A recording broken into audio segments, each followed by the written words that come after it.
Hello and welcome everyone. Guys देखिए, हम आज से स्टार्ट कर रहे हैं पीईटी की प्रिपरेशन को, राइट। और हम लोग सिलेबस वाइज चलेंगे। और जो सबसे पहला टॉपिक दिया हुआ है उसमें हिस्ट्री का सिंधु घाटी सभ्यता, तो यानी कि हड़प्पा सभ्यता, तो उसी से आज हम यहाँ पे स्टार्ट कर रहे हैं। और ये मेरे खुद के बनाए हुए नोट्स हैं, मैंने अपनी प्रिपरेशन के लिए बनाए हुए थे, तो उन्हीं में से मैं शॉर्ट नोट्स आपको प्रोवाइड करती रहूँगी, ओके। और अगर ये आपको अच्छा लगे तो आगे भी आप लोग कंटिन्यू कर सकते हैं, ओके। सो सबसे पहले स्टार्ट कर लेते हैं हम सिंधु घाटी सभ्यता के बारे में। तो ये सभ्यता, इसी सभ्यता को हड़प्पा सभ्यता के नाम से भी जाना जाता है, आप सबको पता ही होगा, ठीक है, हड़प्पा सभ्यता। और इसकी जो लिपि थी वो कैसी थी, तो वो भाव चित्रात्मक लिपि थी, ठीक है, भाव चित्रात्मक लिपि थी। एक्चुअली ये मैंने बहुत सारी चीज़ें इसमें बाद में ऐड करी हैं, तो ये थोड़ा सा घिचपिच हो गया है, लेकिन मैं सारी चीज़ों को बोलूँगी, ठीक है। तो आप लोग भी अपने नोट्स बनाइएगा, राइट। और अब आगे बढ़ते हैं। इसकी जो काल है वो कब से कब तक का है, तो 2500 BC से लेकर 1900 BC तक का इसका काल है। 2500 BC से लेकर 1900 BC तक का इसका काल है, ठीक है। यानी और इसमें लगभग कितने स्थलों की खुदाई की गई थी टोटल, तो लगभग 1500 स्थलों की खुदाई करी गई थी, राइट। और ये विश्व की सबसे बड़ी, ठीक है, विश्व की सबसे बड़ी सभ्यता थी। और दक्षिण एशिया की प्रथम सभ्यता थी, ठीक है, विश्व की सबसे बड़ी थी, दक्षिण एशिया की प्रथम सभ्यता थी। और मिस्र और मेसोपोटामिया की जो सभ्यता थी उसके समकालीन थी। ऐसा क्वेश्चन पूछा जा सकता है कि जो सिंधु घाटी सभ्यता थी वो निम्नलिखित में से किस सभ्यता के समकालीन थी। और आपको कई सारे ऑप्शंस दे दिए जाएंगे, उसके बाद पूछा जाएगा तो किसके समकालीन थी सिंधु घाटी सभ्यता, मेसोपोटामिया की सभ्यता के समकालीन थी। अच्छा, ये कांस्य युगीन सभ्यता थी और एक नगरीय सभ्यता थी, ठीक है। अगर हम वैदिक एरा की बात करें तो वहाँ पे तो ग्रामीण सभ्यता आ जाती है, लेकिन ये सिंधु घाटी सभ्यता जो थी ये कांस्य युगीन सभ्यता थी, ओके, कांस्य युगीन सभ्यता थी। और इसी को आद्य ऐतिहासिक सभ्यता भी कहते हैं, ओके। अब इसका जो विस्तार है क्षेत्र उसको हम देखते हैं। तो यहाँ पे एक मैप टाइप मैंने बनाया हुआ है, ये देखिए, आपको दिख रहा होगा कि नॉर्थ टू साउथ और वेस्ट टू ईस्ट तक। अगर हम नॉर्थ की बात करें तो ये इसका जो विस्तार है मांडा, जम्मू एंड कश्मीर का मांडा है ये, जो कि चिनाब नदी के तट पर है। तो मांडा में ये नॉर्थ में ये मांडा से लेकर साउथ में दैमाबाद महाराष्ट्र में गोदावरी नदी के तट तक जाता है, ठीक है। ये क्वेश्चन अलग अलग से पूछे गए हैं गाइस, इनको ध्यान से पढ़िएगा, नोट कीजिएगा कि उत्तर में तो इसका जो टॉप मोस्ट पॉइंट है वो कौन सा है, मांडा जम्मू कश्मीर का है, जो कि चिनाब नदी के तट पे है।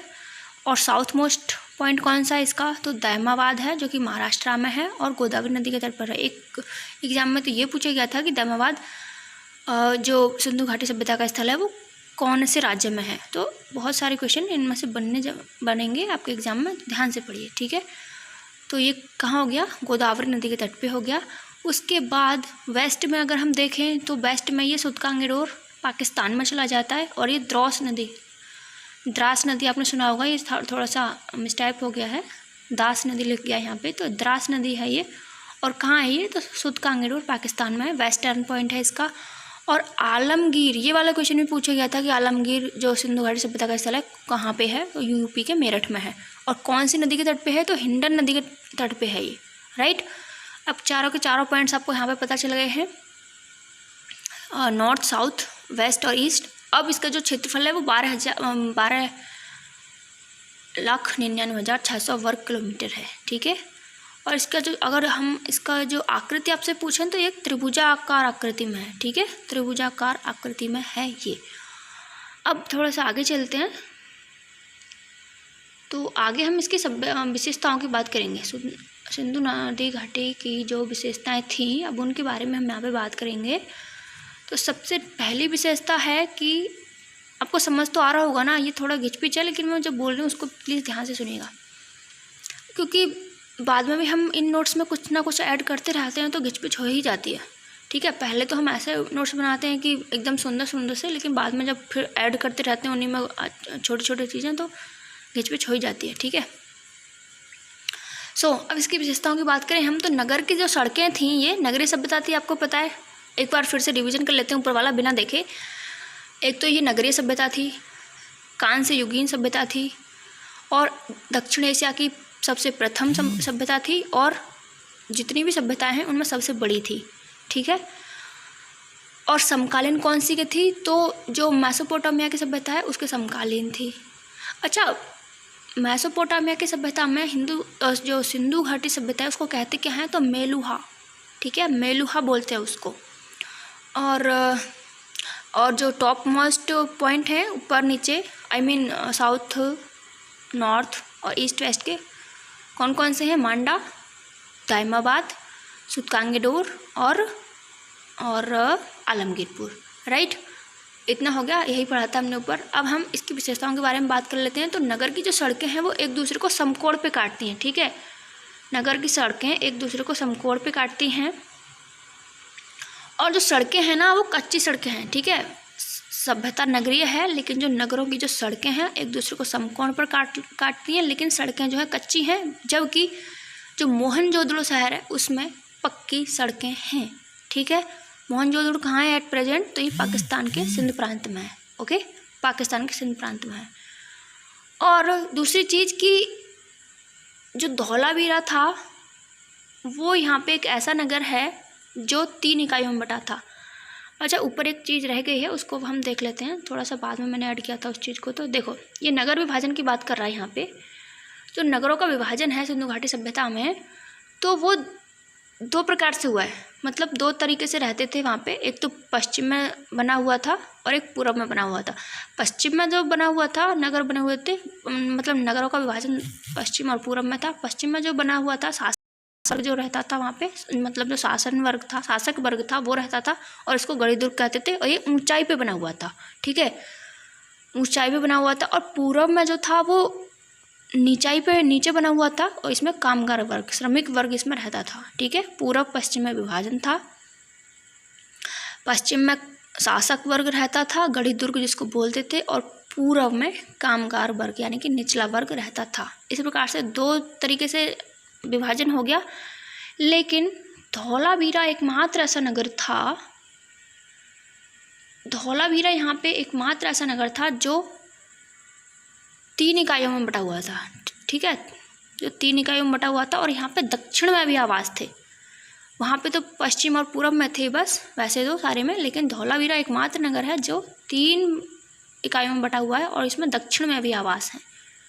ओके, और जल निकास के लिए यहाँ पे जो सिंधु सभ्यता थी, यहाँ पे नालियों की व्यवस्था थी। वेरी इंपॉर्टेंट यहाँ पे मार्क है, क्योंकि ये किसी एग्जाम में पूछा गया है कि जल निकास के लिए व्यवस्था थी या नहीं थी यहाँ पे। तो जल निकास के लिए अच्छी व्यवस्था यहाँ पे थी। और बनवाली एकमात्र नगर था जहाँ नालियों की व्यवस्था नहीं थी। ठीक है, सिंधु सभ्यता के जो नगर थे उनमें से बनवाली एक ऐसा नगर था जहाँ पे नालियों की व्यवस्था बिल्कुल भी नहीं थी। तो कुछ नगरों के नाम आपको याद रखने हैं, जैसे कि धौलावीरा ये क्वेश्चन पूछा गया था कि कितनी इकाइयों में बटा हुआ है, क्योंकि अलग ही हो जाता है ये नगर। तो ये 3 इकाइयों में बटा हुआ था, दक्षिण में भी यहाँ पे आवास थे। बनवाली क्यों फेमस था, तो बनवाली इसलिए फेमस था क्योंकि यहाँ पे नालियों की व्यवस्था नहीं थी, जल निकासी की जो व्यवस्था थी वो नहीं थी। और चन्हूदड़ो एकमात्र ऐसा नगर था जो दुर्गीकृत नहीं था। बाकी सभी नगर दुर्गीकृत थे, लेकिन चन्हूदड़ो एकमात्र ऐसा नगर था जो दुर्गीकृत नहीं था। आगे यह है कि पक्की ईंटों के मकान थे, सिर्फ कालीबंगा में कच्ची ईंटों के थे। ठीक है, मकान जो थे, नगरीय सभ्यता थी तो मकान जो थे वो पक्की ईंटों के ही थे, लेकिन सिर्फ कालीबंगा, कहाँ पे है ये कालीबंगा, राजस्थान में है, तो कालीबंगा में कच्ची ईंटों के मकान थे। और मकान का द्वार जो था वो सड़क पर न खुलकर पीछे गली में खुलता था। ठीक है, अभी आपने देखा होगा कि सबके जो दरवाजे होते हैं वो सड़क की तरफ ही खुलते हैं मोस्टली, लेकिन यहाँ पे कालीबंगा में ऐसा था कि कच्ची ईंटों के मकान थे और वो सड़क की ओर न खुलकर पीछे गली की ओर खुलते थे। ओके, तो ये हो गई यहाँ की विशेषताएं। विशेषता हमने सारी पढ़ ली हैं। अब जो प्रमुख नगर, क्योंकि प्रमुख नगर से क्वेश्चन बनने का इसके ज़्यादा चांसेस हैं, हड़प्पा से, मोहनजोदड़ो से, चन्हूदड़ो से, राखीगढ़ी से बनावली, ये सब जो हैं, और कालीबंगा। तो इन सब से क्वेश्चन बनने के चांसेस हैं कि यहाँ पे क्या क्या पाया गया है। तो आज हम करने जा रहे हैं यहाँ पे हड़प्पा को। ठीक है, तो हड़प्पा को देखते हैं हम। हड़प्पा, इसकी जो एट प्रेजेंट स्थिति है वो कहाँ पे है, तो पाकिस्तान के पंजाब प्रांत में है। ठीक है, हड़प्पा और चनहूदड़ो दोनों ही, हड़प्पा और मोहनजोदड़ो, चनहूदड़ो भी वहीं पे है पाकिस्तान में ही। ज़्यादातर जो नगर हैं वो अब पाकिस्तान में ही हैं। ठीक है, तो हड़प्पा पाकिस्तान के पंजाब प्रांत में है। और कौन सी नदी के किनारे है, नदियाँ भी आपको याद रखनी है, तो रावी नदी के किनारे है। अच्छा, इसकी खोज किसने की थी, तो दयाराम साहनी ने की थी। कब की थी, 1921 में की थी। और ये खोज करने का जो काम चल रहा था उसके अध्यक्ष कौन थे, तो सर जॉन मार्शल। ठीक है, जॉन मार्शल इसका अध्यक्ष थे। खोज किसने करी थी, दयाराम साहनी ने की थी। हड़प्पा है कहाँ पे, पंजाब प्रांत में है, पाकिस्तान के। और किस नदी के किनारे है, रावी नदी के किनारे है। क्या क्या मिला है यहाँ से, तो एक R37 नाम का कब्रिस्तान मिला है। सिर के बल खड़ी स्त्री के गर्भ से निकलता एक पौधे का चित्र मिला है। कांसे का एक दर्पण मिला है, शीशा यानी कि कांसे का एक दर्पण मिला है। श्रमिकों के आवास मिले हैं। और 6-6 की 2 पंक्तियों में 12 कक्षों वाला एक अन्नागार मिला है। ठीक है, जैसे 6 कमरे यहाँ पे बने हुए हैं और 6 कमरे ऐसे करके यहाँ पे बने हुए हैं, दोनों ऐसे करके। तो इस प्रकार 12 कक्षों वाला एक अन्नागार मिला है। कहाँ से मिला है ये सब, तो हड़प्पा से मिला है। अब मोहनजोदड़ो की बात भी हम आज ही करेंगे, और उसके बाद नेक्स्ट में आपको एक मैप बेस अध्ययन कराया जाएगा कि कौन कौन से जो स्थल हैं वो कहाँ कहाँ पे स्थित हैं। ठीक है, मैप बेस्ड क्वेश्चन उसमें से होंगे, मतलब मैप दिखा के हम लोग ज़्यादा इजीली याद रख सकते हैं, तो वो मैप से आपको दिखाया जाएगा। अब यहाँ पे हम मोहनजोदड़ो की बात करते हैं। तो मोहनजोदड़ो में ये जो है ये भी पाकिस्तान के सिंध प्रांत में है। वो पाकिस्तान के पंजाब प्रांत में था हड़प्पा, और ये पाकिस्तान के सिंध प्रांत में है, और ये सिंधु नदी के तट पे है। ओके, हड़प्पा कहाँ था, रावी नदी के तट पे था। मोहनजोदड़ो सिंधु नदी के तट पे है, लेकिन दोनों हैं पाकिस्तान में ही।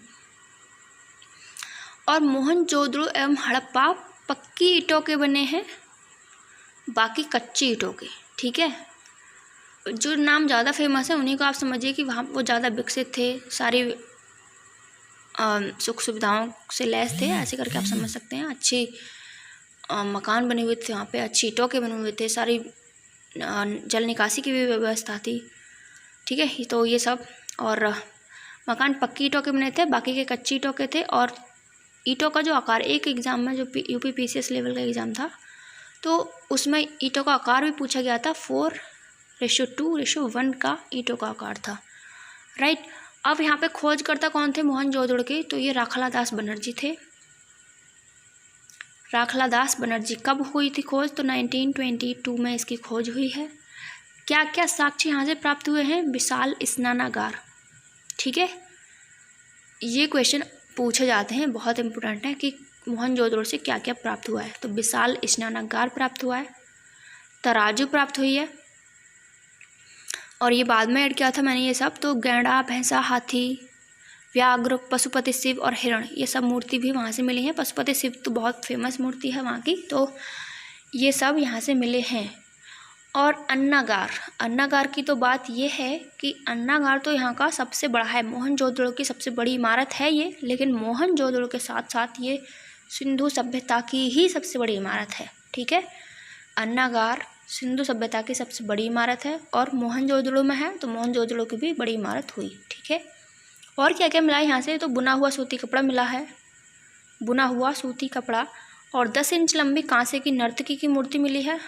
ठीक है, कांसे की नर्तकी की मूर्ति मिली है, 10 इंच लंबी है, जो कि शवों को जलाने का साक्ष्य भी यहाँ से मिलता है। शवों को जलाया जाता था, ऐसा साक्ष्य यहाँ से मिला है। और जल निकासी प्रणाली इसमें एकदम सुदृढ़ व्यवस्था में थी। ठीक है, तो आज ये हो गया है हमारा सिंधु घाटी सभ्यता के बारे में कुछ जानकारी, और इसकी विशेषताएं, और इसके 2 जो क्षेत्र हैं यानी कि हड़प्पा और मोहनजोदड़ो, इनके बारे में आज हमने जाना। नेक्स्ट वीडियो में हम लोग बाकी के क्षेत्रों के बारे में भी बात करेंगे और साथ ही आपको मैप पे दिखाएंगे। एक्चुअली मैंने अपनी कॉपी में ही मैप बना के नोटेड कर रखा है कि कौन कौन सी जगह कहाँ कहाँ पे हैं, तो वो भी आपको दिखाया जाएगा, आपसे शेयर किया जाएगा। ओके, सो मिलते हैं आपसे नेक्स्ट किसी सेशन में। और ये आपको लगा कैसा? एक्चुअली मैंने पहली बार इस तरीके से थोड़ा कोशिश करी है पढ़ाने की, तो बता के ज़रूर जाएगा कि कैसा लगा। और बाकी ये कंटिन्यू चलती रहेगी हमारी सीरीज़, और जैसे जैसे सिलेबस में गिवन है, सबसे पहले सिंधु सभ्यता गिवन है, उसके बाद वैदिक सभ्यता है, एंड देन जो भी टॉपिक्स आते जाएंगे उनके अकॉर्डिंग हम लोग अपनी तैयारी करते जाएंगे। और कैसा लगा आपको ये ज़रूर बता के जाइएगा। सो मिलते हैं नेक्स्ट सेशन में, तब तक के लिए नमस्कार, जय हिंद।